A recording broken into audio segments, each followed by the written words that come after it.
Red light is on.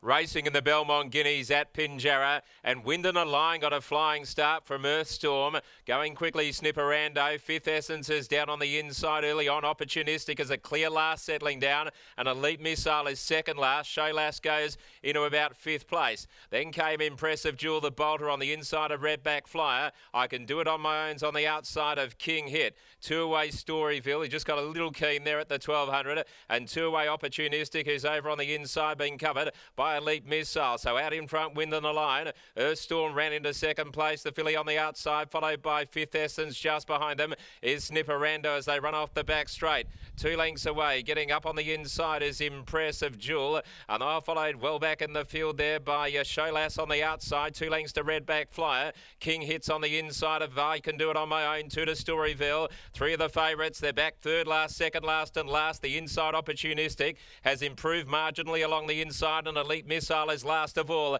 Coming up towards a home turn, 500 to go. It's Wyndon Align showing the way from Earthstorm. 2.5 to Fifth Essence running third. Held up Impressive Jewel. Showlass to the outside, and they are being followed by Redback Flyer pulling out wide as Storyville. Elite Missile still back last. Opportunistic is trying to weave clear, but Wyndon Align motored clear inside the 250. Wyndon Align is nicely out in front. Opportunistic is running on. So is Storyville and Elite Missile. Here's Opportunistic storming home with Storyville, but Opportunistic stormed away from them and won the Belmont Guineas brilliantly. Opportunistic from Storyville, and Elite Missile ran third. Fourth, maybe Redback Flyer, just in front of Showlass on the inside. A good effort, and close up Wyndon Align, who didn't quite see out the mile after leading. Then came Redback Flyer. Behind them was I Can Do It On My Own and Fifth Essence. Further back in the field was Snipperando, and it was one of the last ones home. Opportunistic, sensational victory,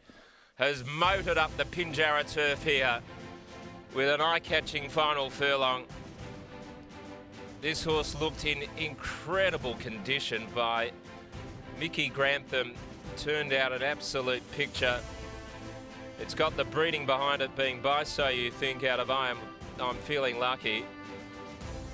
And it's stormed away to win. Storyville got into second place. Elite Missiles come from last as well. They really gobbled up Wyndon Align late. Redback Flyer has run fourth in front of Showlass and Wyndon Align. 3, 7, 2 and 4. Might have called Redback twice in the run-in after the line, but it looked like it had got fourth, and it's just nosed out Showlass, who was terrific, and Wyndon Align staggering late. I reckon about 50 metres after the post, Wyndon Align was probably second last. It's ended up running sixth. But that was an outstanding victory by Opportunistic, who takes the big double after the raconteur and motoring home to score here. Got to Wyndon Align about 75 out. Storyville had its chance on the outside. Ran really well, the filly, and Elite Missile was very good from the back. Let's head downstairs. Well, what a few weeks it's been for Bob Peters, Lockie, the Cerise and White, especially here at Pinjarra. Absolutely, Rich. Couldn't have said it any better myself. What a win from Opportunistic, and what a run for the Cerise and White and Michael Grantham. Bob Peters joins me now. Bob, well done on the win. Opportunistic. He had to do it the hard way. He showed grit last start to take out the raconteur, but that was arrogant today. Yes, I was a bit worried when he was sort of in the inside, and I thought he mightn't get a run through, but he came through, and he was very good today. When you and Michael discuss in between each of his runs, what has been the feedback in regards to his progression between his maiden victory and the raconteur, and now the raconteur and this Belmont Guineas victory? Yeah, well, I think he really looked the part today. I said to Michael before the race, well, it won't be fitness that'll stop us today. Moving forward, the Aquanita beckons in a couple of weeks' time. Does he progress on? Oh, I'll have a look. We'll wait probably a few days to make up our mind on that. If everything's okay, we could go that way, but we don't have to. You've cast your eye on many a horse over the years. As a type, does he give yourself and Michael the indication that stretching out in trip beyond the mile wouldn't be an issue? Oh, I would think so. Just looking at him, he looks like at least a 2,000 metre horse to me. A great win here, well done. Thank you. There's Bob Peters after the win of Opportunistic. What a horse. 3 from 3 to start his preparation, his career, Scott, and he looks like he is just getting better and better. Month ago today it was, since he broke his maiden, this horse. It's been an incredible journey in such a small amount of time. And look, in hindsight now, I remember we were there on that day and he was $10 into 310 and you thought, gee, the punters have found one here.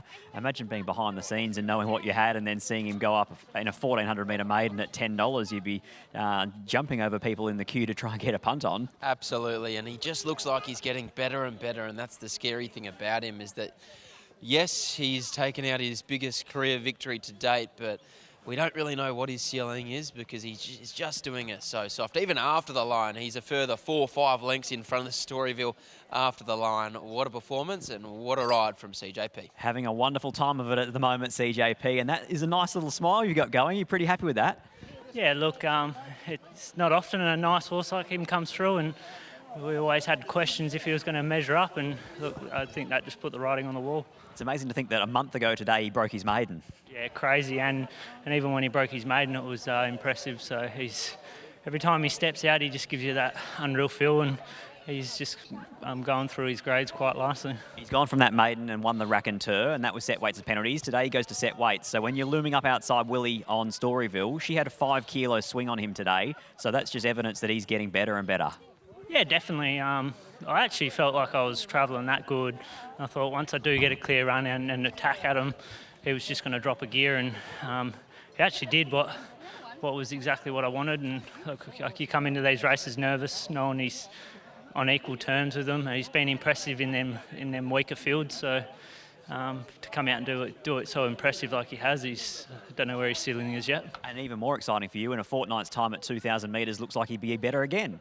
Yeah, it was quite troubling to pull up and stuff like that. He's still steaming, so yeah, he's a nice horse, and yeah, I feel like the trip's not going to be a problem. What about Dracana in the last? Can you win another one? I hope so. I've won more than I thought I was going to today, so that's a win. But yeah, look, its form's good. Obviously, Darren's horse is hard to beat, so we'll just go from there. And what about, we may as well get a word on the only horse you haven't won on today. History Won't Care, really good run and defeat. Yeah, it was a super run. Unfortunately, that race we just didn't make much ground up, and I was one that was just a little bit too far back. But no, its run was super stiff because I love riding winners for Skinny. It's a huge day. Well done, mate. Yeah, thank you. There's CJP catching up with Scotty once again. What a performance from him, Michael Grantham, the Peters Investments team, and Opportunistic, taking out the 2025 Belmont Guineas.